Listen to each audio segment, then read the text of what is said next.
Good afternoon. Happy Friday, July 7th. Mark Milam here. Let's get right to it. Not my favorite week for the mortgage industry this past week. We only had 4 business days, and that was certainly plenty as we saw mortgage rates worsen on average between 0.25 to 0.375%, a quarter to 3/8 of a point higher this week than we were last week. That is the wrong direction and the last thing that we needed with rates already elevated. So why did this happen? Why did we see interest rates worsen?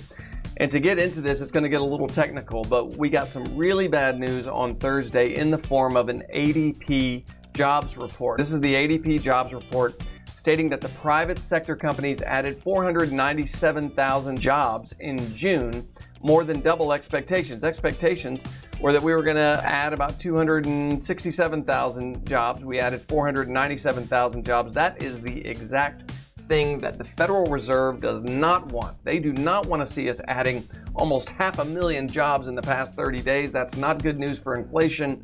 Bonds tanked on the day. Mortgage interest rates went up substantially.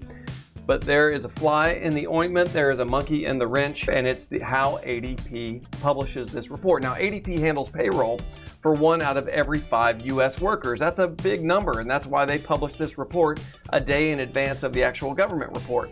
But that's still just 20% of the private payroll out there. You're missing a big chunk. You're missing 80% of private payrolls in that report, and you're missing government workers too. Government workers are not represented by the ADP number. So the ADP number can be significantly off of the actual number. And if you track this stuff year over year over year, decade over decade like we do, you know this. But if you don't, and you see that headline number coming in at 497 against an expectation of about 260, wow, that's a shocker. And was that really the accurate number? Well, no, it wasn't, because if you fast forward to today and you get the Bureau of Labor Statistics number, the actual government posted number, this takes into account all private payrolls and government workers, you see that we only added 209,000 jobs in June. Less than expected, not more than expected. The consensus estimate was 240,000.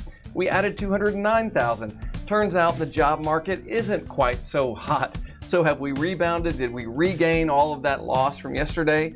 Well, not yet. The market is still trying to digest this incredibly different number than we got yesterday. And if there's one thing that bond traders don't like, it's to be confused. It's a lot of disinformation, and that's what bond traders are grappling with as we head into the weekend. And you know who pays the price for that?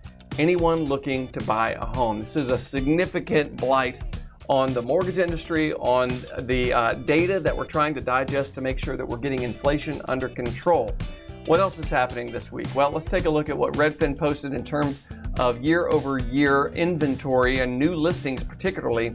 We have seen active listings hovering above where we were last year, but new listings have been coming in much, much lower. This gold line here representing new listings in 2023, and you can see we are down 24.7% from where we were this time last year. And last year was certainly no banner year for new listings. We're down 24.7%. We're even lower this year than we were in the pandemic year of 2020. As we move into Q3 of 2020, we were in the heart of the pandemic, and we are still lower than that year in 2023. It just goes to underscore the fact that we're not going to see any kind of housing crash because there's just not enough homes out there to warrant that. We are still seeing bidding wars in pockets here in Metro Atlanta and across the country.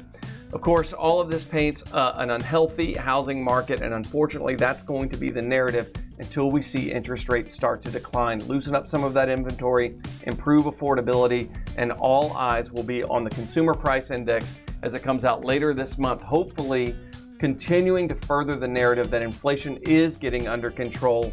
We are not adding as many jobs as we thought we were, and we will see a return to normalcy with the interest rate environment as we move into the second half of the year.